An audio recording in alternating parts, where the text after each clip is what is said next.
Paano mag-steam sa ganitong grinder? Marami nagtatanong. Una master, pindutin nyo to.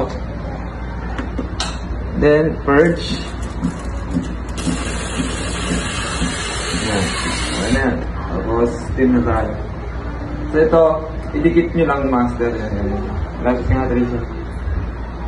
Dikit mo lang dito. Sige pa. Yan, nakita ba? Yan, dikit lang na ganyan. Yan. Saka nyo ito.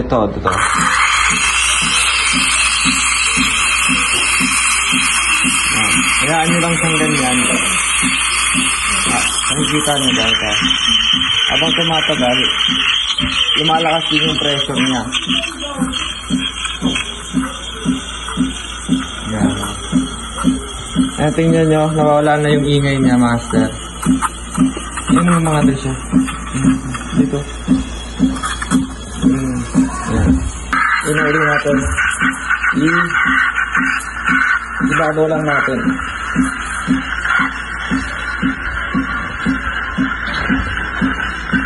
Umiikot siya, no? Isa naman 55 na.